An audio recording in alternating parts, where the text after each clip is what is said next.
여러분들 시험 잘 보았나요? 네. 오늘 시험 문제 배점은 약간 좀 원래 출제 나온 문제보다 조금씩 올리긴 한 겁니다. 그러니까 여러분들이 조금 더 여유 있게 문제를 풀었다고 보면 돼요. 실제로는 뭐 여유는 없었겠지만은 실제 배점들, 출제했던 문제들의 배점들은 이거보다 조금 더 낮았습니다. 여러분이 항상 매 시간 시험 볼 때 중요한 것은 시간을 정해놓고 그 시간 내에 문제를 해결하는 연습들을 계속 해야 됩니다. 자, 오늘 그 시험 문제 하나씩 한번 보도록 하죠. 첫 번째 문제입니다. 첫 번째 문제의 쟁점은 이런 거였죠. 채권, 그러니까 임차 목적물이 양도된 경우에, 그래서 임대인의 지위가 승계된 경우에 그 이제 임차인이 보증금 반환 청구할 경우에 그때 양도 전에, 즉 임대인의 지위가 승계되기 전에 연체한 차임도 보증금에서 공제가 되는지 여부가 문제가 되겠죠. 그러니까 이제 갑이 이렇게 있고요. 그 다음에 을이 임차인이었죠. 그런데 이걸 임차 주택을 병에게 매도했습니다. 병에게 매도하고 뭐 차임을 연체해서 임대차 계약을 해지하고 임대차 계약 종료되고 뭐 이런 게 나오겠죠. 자, 그런데 갑은 이제 을은 갑에 대해서 1,800만 원의 차임을 연체하고 1,800만 원을 연체하고 있었고요. 그 다음에 병에 대해서는 이제 여러분들 보면은 병에 대해서는 병이 소유권을 취득한 다음에 연체된 금액은 1,500만 원인 거죠. 이걸 연체했습니다. 그리고 보증금은 1억인 것이고요. 근데 이제 을이 병에게 1억의 이제 보증금 반환을 청구할 수 있는데 병이 3,300만 원을 공제한 6,700만 원만 을에게 반환을 하게 됩니다. 그러니까 이제 을의 입장에서는 야, 네가 너한테 연체한 거 1,500만 원만 공제하면 되지 왜 갑에 대해서 연체한 1,800만 원까지 공제를 했냐? 그러니까 6,700만 원이 아니라 1,800만 원 나한테 더 달라라고 을이 병한테 청구를 하는 겁니다. 자, 여기서 이제 을이 병한테 청구할 수 있는 금액이 6,700이냐 아니면은 1,800을 공제한 이제 1,500만 원 공제한 8,500이냐? 그러니까 병에 대해서 연체한 차임 1,500만 원을 공제한 8,500이냐 아니면 갑에 대해서 연체한 것까지 포함한 6,700이 보증금 반환 채권의 내용이냐라고 하는 것이 문제가 되는데요. 자, 여기서 아까도 설명이 이제 그 쟁점 정리에도 설명을 했었지만은 결과적으로 임대인의 지위가 승계되기 전에 임대인에 대해서 연체한 차임뿐만 아니라 뭐 이제 그 승계된 이후에 연체한 차임뿐만 아니라 그 전에 연체한 차임도 보증금에서 공제가 된다라고 하는 것이 기본적인 논리가 되겠죠. 그래서 그렇기 때문에 당연히 병의 입장에서는 갑에 대해서 연체한 1,800만 원도 보증금에서 공제하고 지급할 수 있다라고 하는 겁니다. 그러니까 을은 병한테 1,800만 원의 지급을 청구할 수 없겠죠. 그렇기 때문에 을의 청구는 기각이 되겠죠. 그래서 을의 병에 대한 보증금 반환 청구는 인용될 수 있는가 여부를 물었으니까 기각이 되겠죠. 자, 두 번째 문제 살펴보도록 하겠습니다. 두 번째 문제의 사실관계는 다음과 같죠. 두 번째 문제에서는 임대인 갑이 있고요. 그 다음에 임차인 을이 있는데 임대인의 채권자 A가 차임 채권에 대해서 압류 및 추심 명령을 받은 겁니다. 압류 및 추심 명령을 받았는데 2014년 11월과 12월 달까지는 추심금을 지급을 했는데 그 이후에는 지급을 하지 못했어요. 그래서 차임 지급을 이유로 해서 2015년 9월 달에 임대차 계약이 해지가 됐고요.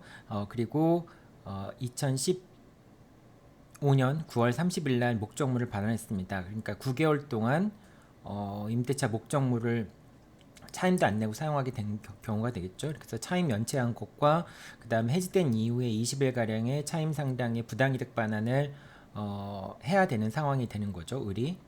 자, 근데 여기에 대해서 이제 그 보증금을 갑이 이제 임대차 계약이 종료됐으니까 보증금을 돌려주는데 9개월 분의 차임 상당액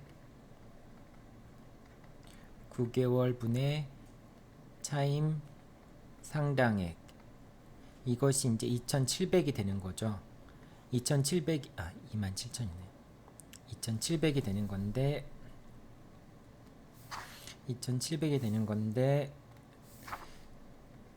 2,700을 공제하고 나머지 7,300만 이제 갑이 을에게 돌려주니까 을이 2,700은 공제할 수 없다.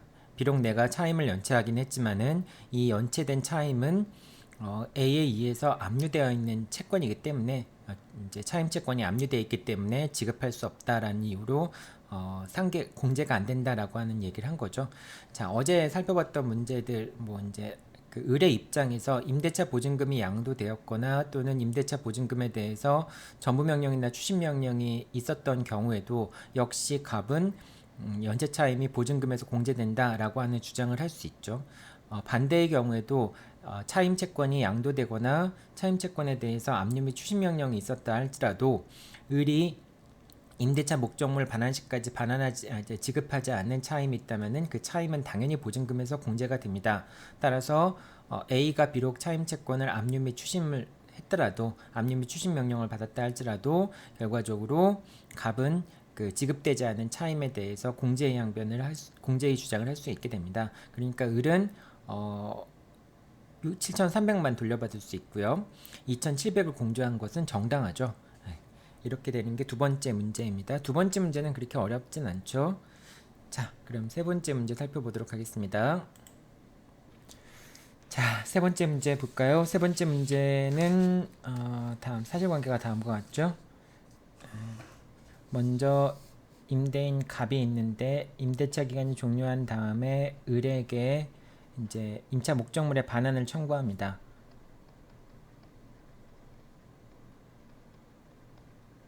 임차 목적물이니까 X주택이죠.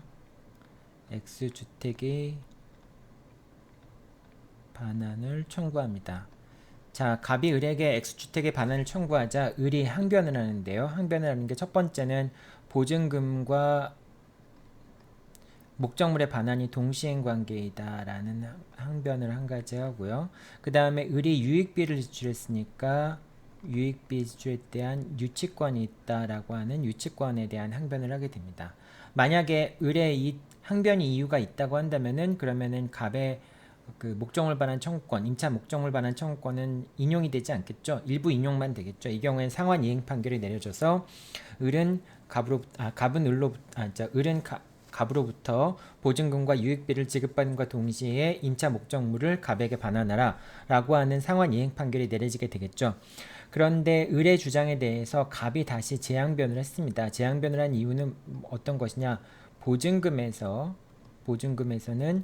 차임 상당의 부당이득이 공제가 된다. 이 사람이 을이 임대차 계약이 해제되었음에도 불구하고 임차 목적물을 계속해서 사용 수익하고 있었으니까 그 차임 상당의 부당이득금이 발생을 하고 그 부당이득금이 보증금에서 공제가 돼야 된다라는 주장을 첫 번째 하고요.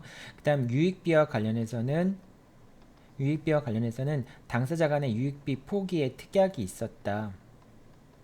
유익비 포기에 특약이 있었으므로 더 이상 이제 을은 유익비 상환 청구권에 근거해서 X주택에 대해서 유치권을 행사할 수는 없다. 이렇게 이제 주장을 하는 결과가 됩니다. 자, 그러면 이제 이 결과에 따라서 만약에 그 갑의 재항변이 이유가 있다면은 그러면은 을의 항변이 이유가 없게 될 테고요. 을의 항변이 이유가 없게 된다면은 갑의 청구가 전부 인용이 되겠죠. 그래서 을은 갑에게 X주택을 인도하라. 이런 식으로 결론이 내려지게 되겠죠. 그런데 만약에 갑의 재항변이 이유가 없다면은 그렇다면은 을의 항변이 요건을 갖춘 을의 항변이 이유가 있게 되는 것이고요. 의뢰항변이 이유가 있게 되면은 갑의 청구는 일부 기각이 돼서 그러니까 일부 인용만 돼서 상환 이행 판결이 내려져야 되겠죠. 결과적으로는 요 갑의 재항변이 이유가 있는지 여부가 문제의 핵심이 되겠죠. 그래서 문제도 두 가지로 나눠본 겁니다. 첫 번째는 쟁점을 제기한 거고 세 번째는 보증금에서 그 공제항변이 타당한가, 그 다음 네 번째에서는 유익비 상환 청구권의 포기 특약이 있었는가 여부를 살펴보는 겁니다.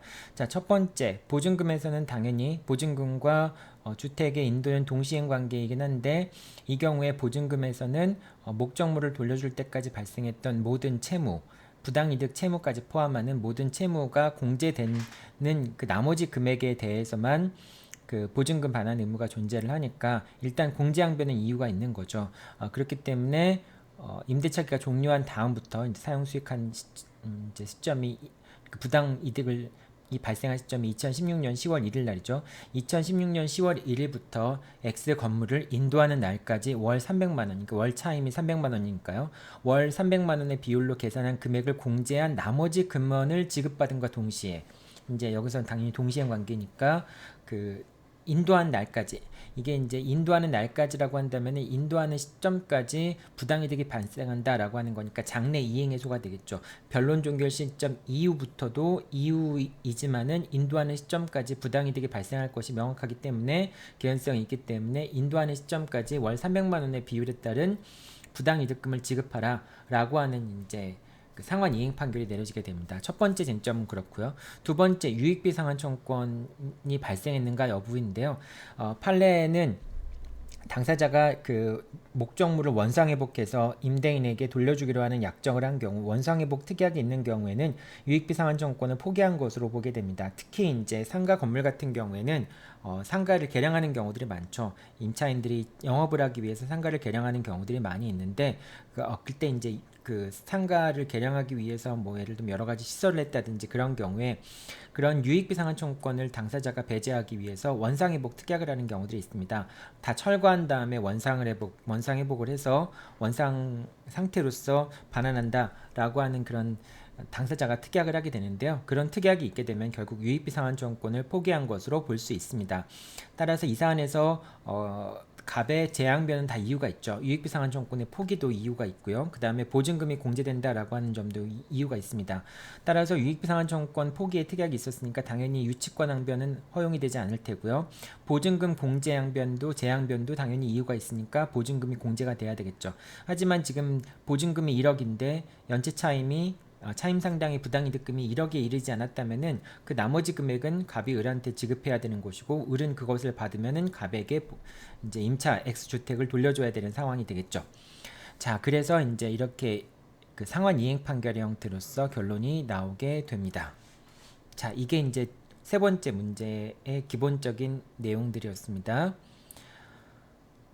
여러분들한테 좀 추가적으로 설명해야 될 내용들이 유익비 상환 청구권의 포기, 원상회복이 있었다고 해서 언제나 유익비 상환 청구권을 포기한 것으로 볼 수는 없습니다. 하지만은 당사자 의사가 대법원 판결 중에는 유익비 상환 청구권이 그 원상회복을 하기로 하는 특약이 있으면은 유익비 상환 청구권을 포기한 것으로 볼 수 있다라고 하는 그런 대법원 판결이 있었고 그 판결을 이제 사례화한 그런 문제입니다. 자, 여기까지가 세 번째 쟁점이었습니다. 자, 그러면 이제 다음번 2문으로 넘어가도록 하죠.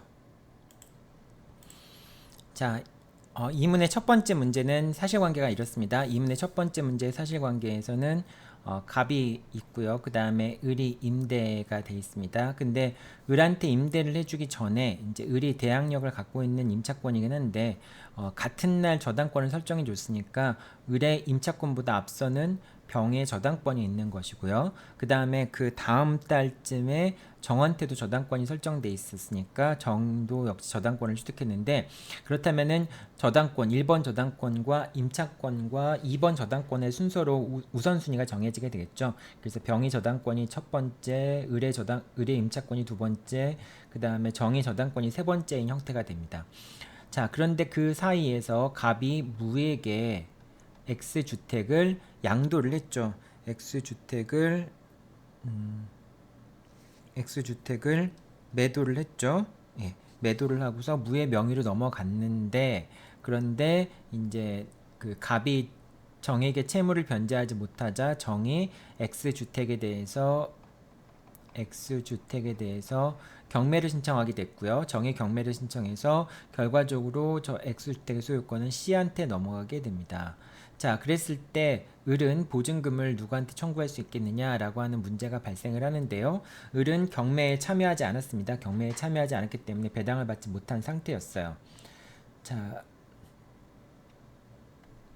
이 경우에 하나씩 한번 살펴보죠. 먼저 을은 무에게 보증금 반환 청구할 수 있냐 없냐? 당연히 청구할 수 있죠. 왜냐하면 무는 대항력 있는 임차권의 목적물을 그러니까 을이 대항력을 취득한 다음에 X주택의 소유권을 취득한 자이기 때문에 임대인의 지위를 승계하죠. 무는 임대인의 지위를 승계하게 되죠.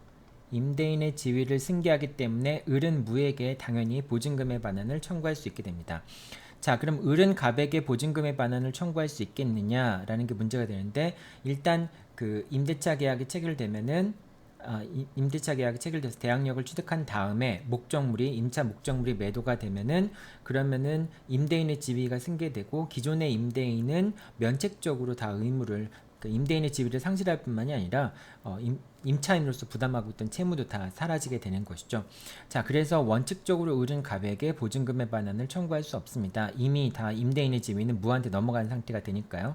자, 그런데 갑과 무사히에는 을에게 보증금을 갑이 지급하기로 하는 약정이 있었어요. 이제 갑과 무사히에 보증금을 갑이 지급하기로 한 약정이 있었는데, 이 약정을 어떻게 해석할 것인가 라는 게 문제가 되는데요. 첫 번째는 그 약정을 이행인수라고 해석할 수 있습니다. 그냥 무와 갑 사이에 갑이 대신 보증금을 을한테 지급한다라고 하는 이행인수 약정이라고 볼 수 있어요.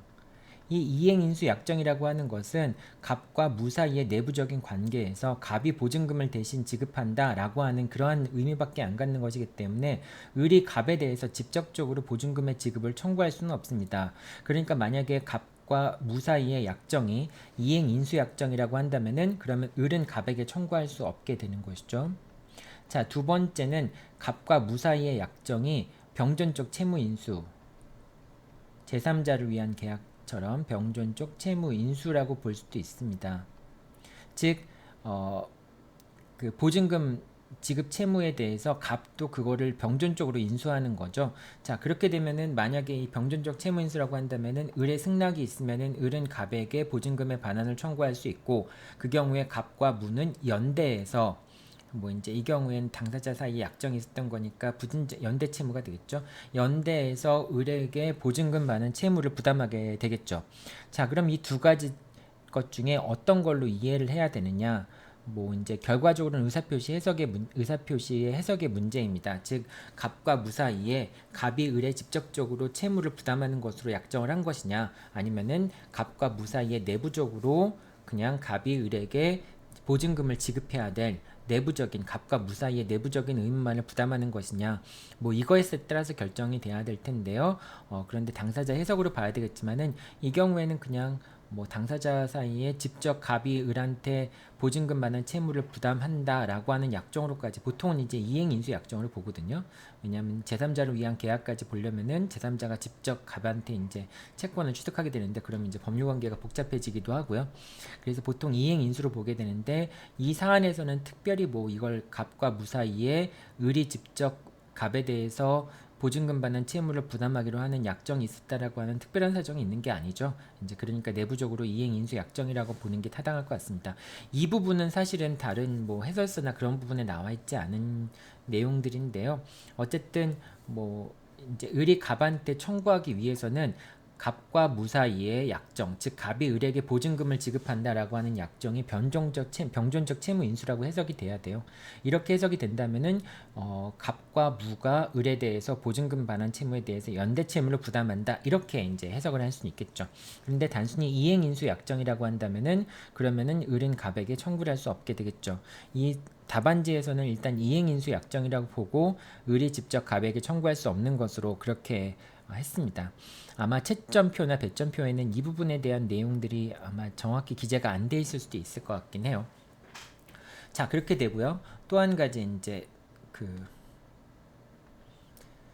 을이 병이나 정에게 부당이득 반환 청구를 할 수 있겠느냐라고 하는 건데, 병한테는 안 되죠. 지금 병은 선순위 저당권자니까 병이 먼저 배당을 받아가야 되는 거고, 그럼 배당을 받은 정한테는 역시 부당이득 반환 청구를 할 수 있겠느냐? 그렇지 않죠. 임대차 계약에서 임차인은 우선 변제권이 있다 할지라도 당연히 배당되는 것이 아니라 배당 요구를 해야지만 배당을 해주는 것이죠. 따라서 이 사안에서는 을이 이제 배당 요구를 하지 않았기 때문에 병과 정이 배당을 받은 것이잖아요. 그렇기 때문에 을은 병과 정이 받은 그 배당금은 부당이득이라고 할 수 없죠. 그렇기 때문에 을은 병과 정에게 부당이득 반환 청구를 할 수 없게 됩니다. 이게 이제 그 병과 정에 대한 부당이득 반환 청구의 내용이고요. 그 다음에 이제 이거는 문제에 직접적인 관련은 없지만은, 을은 씨에게도 보증금 반환을 청구할 수 없어요. 왜냐하면 C한테 보증금 반환을 청구하기 위해서는 C가 임대인의 지위를 승계해야 되는데 지금 을의 임차권이라고 하는 건 대항력이 있지만은 병의 저당권보다 후순일 수밖에 없기 때문에 결과적으로 저당권이 실행이 되면은 을의 임차권은 소멸할 수밖에 없겠죠. 을의 임차권이 소멸할 수밖에 없기 때문에 결과적으로 C에 대해서는 C는 임차권 임대인의 지위를 승계하지 않고 C에 대해서는 보증금 반환 청구할 수 없습니다. 자, 지금 이 사안에서는 갑과 병에게 갑과 무에게 보증금의 반환을 청구하는 걸 묻는 거니까 일단 무에 대한 청구는 인용이 돼야 되고요. 갑에 대한 청구는 그것이 갑과 무 사이에 그 약정이 병존적 채무인수에 대한 약정이었냐 이행인수에 대한 약정이었냐에 따라 달라질 수 있겠지만은 일단은 이행인수 약정이라고 보고 그 다음에 무가 갑의 채무를 면책적으로 인수하였기 때문에 을은 무에 대해서 보증금의 반환을 청구할 수 있지만 갑에 대해서는 보증금의 반환을 청구할 수 없다. 이렇게 이제 결론을 내리면 될 것 같습니다. 혹시 학생들 중에서 이제 병존적 채무 인수라고 보고 을이 갑한테 청구하는 시점에서 승낙의 의사표시로 보고서 이걸 이제 그 갑에게도 갑과 무가 보증금 반환에 대해서 연대 채무를 부담한다 이렇게 이제 푸는 경우도 있을 텐데 만약 그런 경우라면은 채점표와 상관없이 충분히 추가 점수를 줄 수 있을 것 같아요. 결론 부분이 실제로 이제 그 배점표에 나와 있는 결론과 달라졌다 할지라도 충분히 점수를 줄 수 있을 것 같습니다. 이론적인 이유가 합리적이니까. 자, 이게 이제 2-2문의 1번 문제입니다. 자, 마지막 문제 보겠습니다. 마지막 문제는 이렇게 되는 거죠. 갑이 이렇게 있고요. 그 다음에 을이 임차인인데 아까 문제랑 똑같은 것이 있는데 병과 1번 저당권, 그 다음에 임차인, 그 다음에 정의 2번 저당권이 설정되어 있는 상황이었는데 근데 이제 갑이 병한테 채무를 변제하고 병 명의의 저당권을 말소를 했습니다. 그러니까 지금은 을의 임차권이 제1순위가 되는 거고요. 그 다음에 정의 저당권이 두 번째 순위가 되는 것이죠. 그런데 이제 갑이 정한테 채무를 변제하지 않자 정은 갑이 채무를 변제하지 않자 정이 X주택에 대한 저당권을 실행했고요. 저당권을 실행해서 경매 절차에서 무가 X주택을 경락을 받았습니다. 자, 경락을 받은 상황에서 이제 무가 을에 대해서 목적물의 반환을 청구하는 겁니다. 목적물의 반환을 청구하는 거에 대해서 을은 어떤 항변을 했냐면은 반환 청구에 대해서 을이 하는 항변은 첫 번째 대항력이 있기 때문에 무가 임대인의 지위를 승계한 것이고 그래서 임대인은 나한테 나가라고 할 수 없다. 임대차 계약의 근거에서 이렇게 주장을 한 거고요. 주의적 주장이 그렇고 예비적 주장 같은 경우에는 만약에 내가 임차권을 무한테 주장할 수 없어서 나가야 된다라고 한다면은 그럼 동시행 관계를 주장하겠다. 동시행 관계를 주장하는 거죠. 예비적 청구라고 하는 것은 주의적 청구가 주의적 주장이 받아들여지지 않았을 때 예비적 주장을 하는 거죠. 그걸 대비해서 하는 것이죠. 따라서 주의적 주장이 이유가 있다라고 한다면은 별도로 예비적 그 주장에 대해서는 판단을 할 필요가 없게 됩니다. 자, 지금 이 사안에서는 을이 1번 저당권 제일 1순위죠. 병 명의의 저당권이 말소가 됐기 때문에 효력이 없어졌기 때문에 을이 이제 제일 그 임차권으로서 이제 순수상으로는 제일 앞서는 선순위가 되고요. 그 다음에 정이 두 번째 순위가 되잖아요. 그러니까 이 정이 저당권을 실행한다 할지라도 을의 임차권은 소멸하지 않게 됩니다. 소멸하지 않게 되고 오히려 목적물을 경락받은 매수인 무는 대항력 있는 임차권이니까 임대인의 지위를 승계를 하게 됩니다. 그래서 무는 임대인의 지위를 승계하게 되니까 임대차 계약의 임대인이 되는 거나 마찬가지죠. 그래서 임대인의 지위에서 을에게 나가라고는 할 수 없게 됩니다. 그러니까 결과적으로 이제 주의적 주장, 대항력이 있는 임차권이기 때문에 무는 나가라고 할 수 없다라고 하는 을의 주의적 주장이 이유가 있는 것이죠.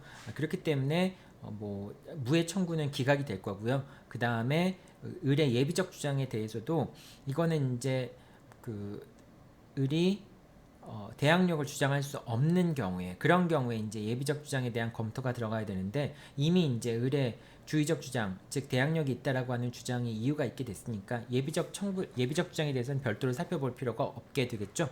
자, 그래서 이제 이 사안에서는 무해 청구를 기각하게 되는 겁니다.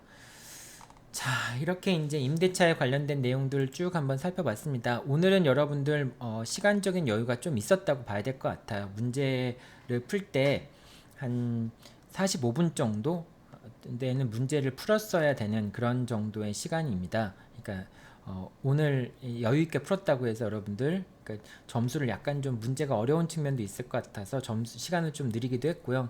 80분 정도, 80점 정도로 표시할까 하다가 그냥 뭐 이제 어려운 문제도 있을 것 같아서 또 고민되는 문제도 있을 것 같아서 100점으로 표시하긴 했는데요. 시간적인 여유가 좀 있었다고 생각하고 그 점을 고려해서 여러분들 시간 확인을 다시 한번 해보기 바랍니다. 자, 이상으로 답안 해설 마치고요. 다음 주 화요일 날 11시에 줌 수업에서 만나도록 하겠습니다. 네, 여러분들 수고했습니다.